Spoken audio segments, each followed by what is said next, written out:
Oi, meus amores, como é que vocês estão? Gente, a nossa aula do oitavo ano, a nossa terceira do ano, meus amores. Bora, bora, bora, nada de preguiça, nada disso. Que dizer, não, não, não.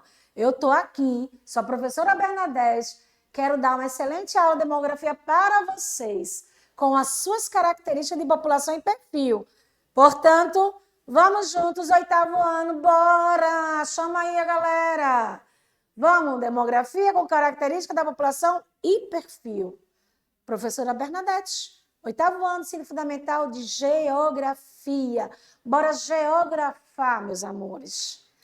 Eita, vamos geografar, vendo logo essa imagem para você refletir. Professora, você está botando tanta imagem de momento para reflexão? Sim, meus cotocos, é para vocês utilizar o tico e o teco que vocês têm aqui dentro e ver nas entrelinhas o que uma imagem pode dizer para vocês. Eu não quero meus aluninhos abaixando a cabeça, concordam? Sim, sem saber de lá. Acabou, há muitos anos que eu nem quero meus alunos assim. Eu quero meus alunos que olhem e falem. O que vocês estão entendendo aí, meus cotocos? Bom, a Terra segurando um monte de gente. Ela tá aguentando não, gente, porque é muita gente. Bichinha. Significa o quê? Está crescendo, está nascendo muita gente. Mesmo que morra, infelizmente, mas está crescendo muita gente. Aí tem outra aí, aí chega a enfermeira, né, na maternidade, a família de todo mundo aí, de um bom brasileiro, misericórdia, com toda a filharada, nada contra quem tem bastante filho. Eu queria ter no mínimo só 2, mas não tive, fazer o quê, né? Só tem um, tá bom demais. Então, parabéns, Senhor. Chegou o seu 13º filhote. Não é o 13º dinheiro, não, viu? É filho mesmo. Ô, meu pai, onde é que estão as políticas públicas aqui, Senhor? 13º filho. Bora lá?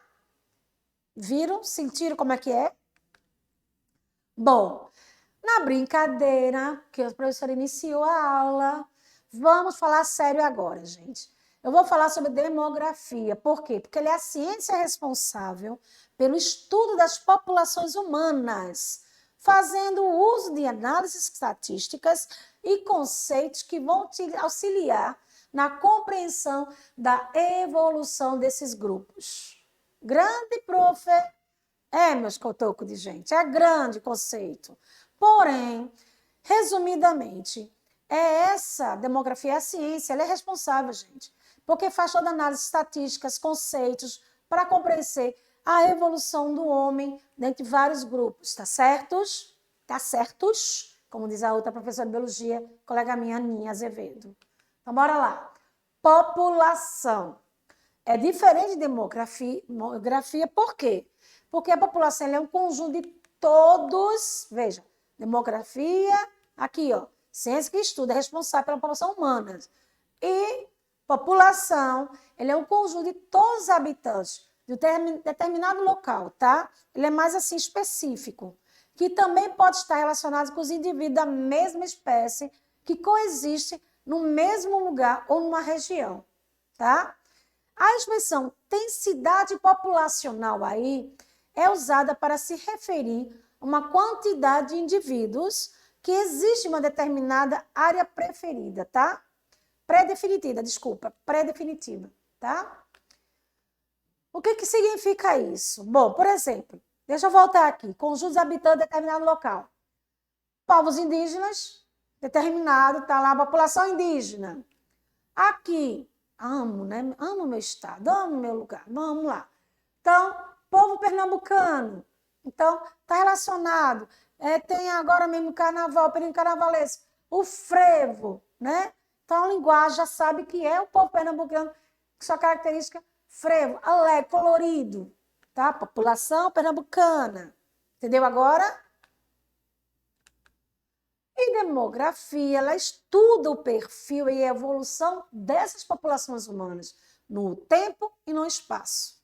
Mas, para isso, faz o uso de conceitos e indicadores termográficos que expressam a quantitativamente, ou seja, de forma que traz os dados estatísticos, o quantitativo da população, certo?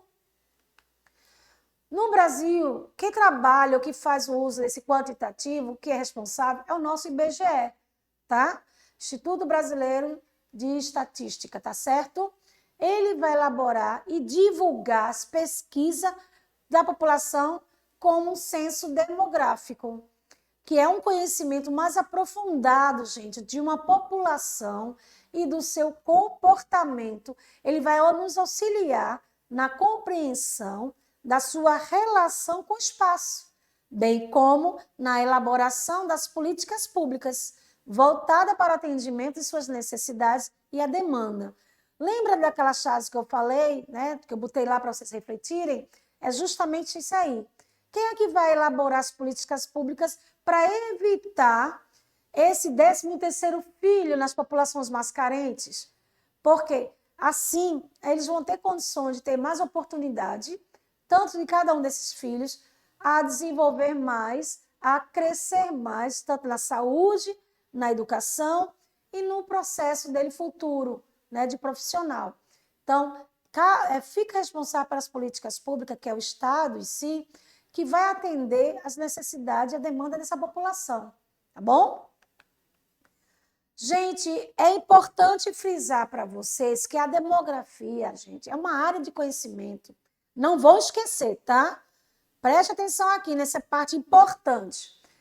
É uma área de conhecimento que se dedica ao estudo das populações humanas, tá? E para caracterizar essa demografia de uma população em uma análise da sua evolução no tempo, no espaço e a compreensão da sua composição, a demografia se utiliza de um conjunto de conceitos e indicadores que estes são dados estatísticos coletados periodicamente, tá?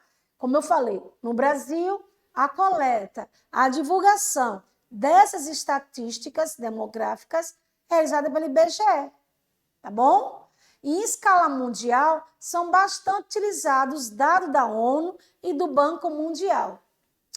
Porque, por exemplo, deixa eu ver aqui como traz esse refino, mas antes de dizer isso aqui, por exemplo, o quantitativo de meninas nas escolas do estado de Pernambuco, no período da Fundamental 1, é maior do que os meninos da mesma idade.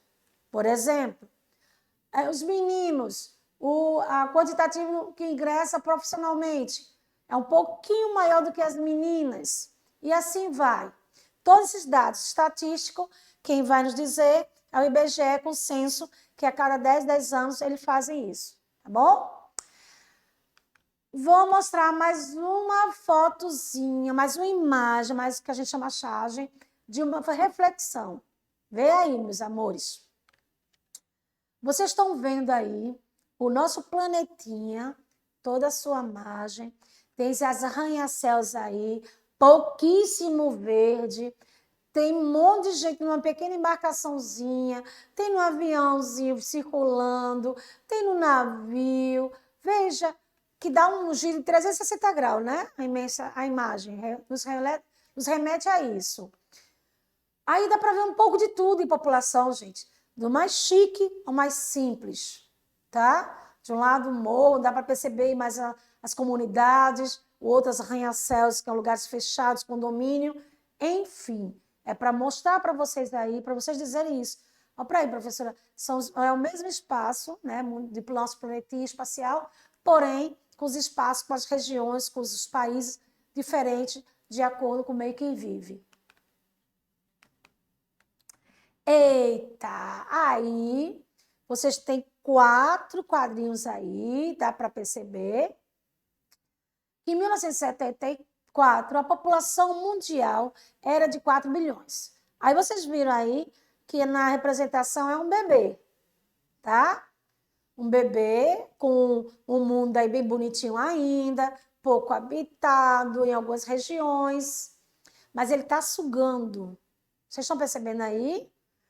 Em 87, ele tinha crescido para 5 milhões de pessoas.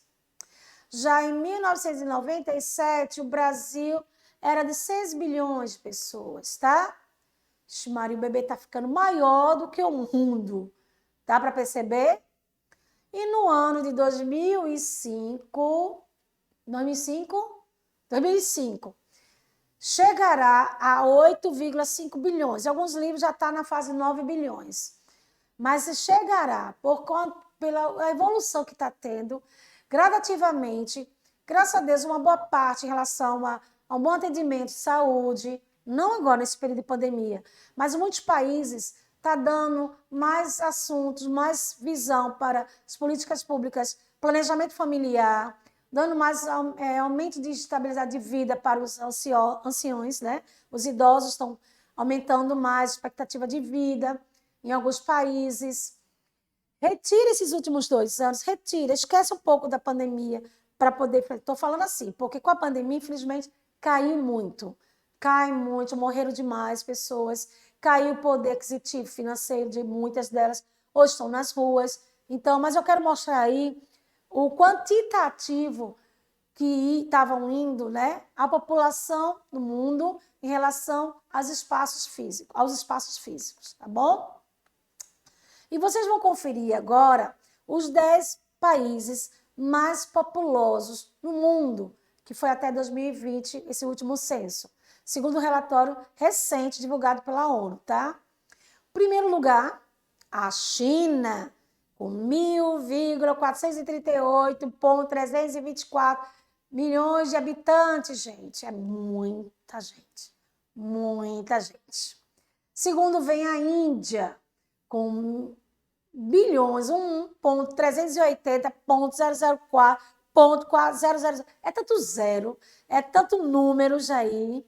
O terceiro, Estados Unidos da América, 331.0,3,00 aí.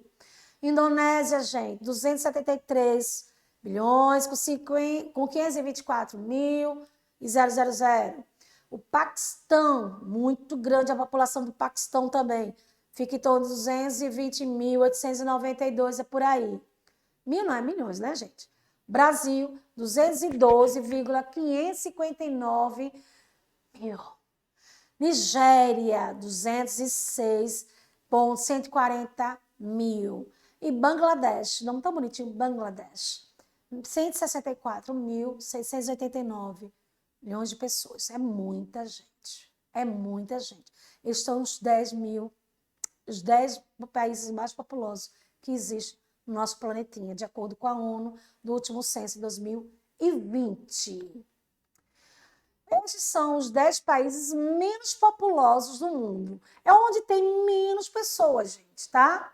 O Vaticano, que é um micropaís, onde o Papa está lá reinando, tem menos de 1.000 pessoas, tá bom, gente? Nauru, 10,7 mil habitantes. E Tuvalu, em 11,6 mil habitantes. Palau, 21,5 mil habitantes. Mônaco, que é um principado aí, 30,7 mil habitantes. San Marino, 33,7 mil habitantes. Eita, é o nome alemão. Vamos ver se a professora dá para fazer. Liechtenstein, 38,5 mil habitantes. St. Kitts e Nevis, e 53,1 mil habitantes. Tá bom, gente? Esses são os menos populosos no mundo, de acordo com o último censo que a ONU, no seu relatório, relatou. Seu relatório relatou. Profe, tá demais hoje. Calma, calma. Também a professora pode errar. Então, vamos lá. Éramos no passado 6, só para fazer tipo de uma... que tem uma novela que éramos 6. Hoje somos 3. E muitas vezes, como é o meu caso, a minha família é só de 2. Eu e meu filho. Então, a fecundidade brasileira, ela despencou um total de filhos por mulheres. Por quê? Planejamento familiar, necessidade financeira, necessidade de emprego mesmo, porque não fica mais aquela Amélia em casa cuidando do filho, não, gente. Nós, mulheres, ganhamos nosso espaço, conquistamos nosso espaço. Fica nosso direito de ter filho ou não. Eu sou divorciada, tenho um filho, fiquei só no filho, eu não quis ter mais filho. Então, o que era no passado, até 1960, a brasileira tinha em média 6 filhos. Hoje, a partir de 1980, passou para 4 filhos. Em 2000, eram 2 filhos. Hoje, 2000 em diante, fica em torno de 1 filho. A média na situação de ter filhos por mulheres brasileiras. Tá bom, gente? Por quê? Isso acarreta N coisas. Não é só estrutura familiar, não, mas a estrutura financeira, a estrutura de atenção mesmo, de emocional mesmo também, profissional, da mulher também ganhar seu espaço na profissão. Isso não é que está modificando o modo de família brasileira, não. Que ela pode ser de mulher, de homem com mulher, de mulher com mulher, de homem com homem, enfim. Qualquer essa estrutura brasileira chamada família está valendo sim, gente. Porque elas merecem um mínimo de respeito. E deve respeitar, porque nossa família, como ela tem a tradição patriarcal ainda, aqueles conceitos antigos, temos que respeitar aquela mulher que não deseja ter filho nenhum. Porque, infelizmente, elas são mal vistas, até nós mesmas mulheres, que está incutida com essa relação de família. Tem que ter filho, para poder ser realizada, tem que plantar uma árvore, tem que escrever um livro, tem que ter filho. Não, gente. Posso viver muito bem, casado ou não, com alguém ou não, do mesmo sexo ou não, ter filhos ou não ter filho, certo? Imigração. Vamos considerar que a imigração é um movimento de entrada com ano permanente ou temporário, ou com a intenção de trabalho ou residência de pessoas ou de populações de uma determinada área de um país para o outro, ou de um continente para o outro. Certo, gente? As causas da imigração ocorrem por diversos motivos, pessoais ou por busca das melhores condições de vida, de trabalho, ou ainda de fugir de perseguições e discriminações por motivo religioso, político ou sobre guerras. Certo, amores? Aí tá um quadro no Brasil. Meu técnico, 2 minutos para faltar a aula, a nossa aula? Perfeito. E você, por último, aí, vocês estão vendo um quadro do quantitativo de pessoas que vieram, imigração para cá. Percebem que no Brasil ficou em torno de 212 bilhões de pessoas que vieram para cá durante 1900 até 2000. Os Estados Unidos ganhou mais, a Argentina ainda um pouco menos que o Brasil. Tá? O Brasil fica no meio dos dois aí, certo? Foi 2012,6 milhões de pessoas no último censo de 2020. 2020 não, do último relatório da ONU em 2020, tá? E aí, meus amores, que vocês gostaram da nossa aula? Curtiram a diferença de população, de demografia? Entenderam direitinho os povos que vieram lá fora para poder misturar aqui no nosso Brasil? Vieram também a condição das mulheres de querer ou não ter filho, que vieram diminuindo ao longo do tempo. Então, tudo isso está baseado na palavra respeito. Tá certo, meus amores? Essa foi a nossa aula. Espero que vocês tenham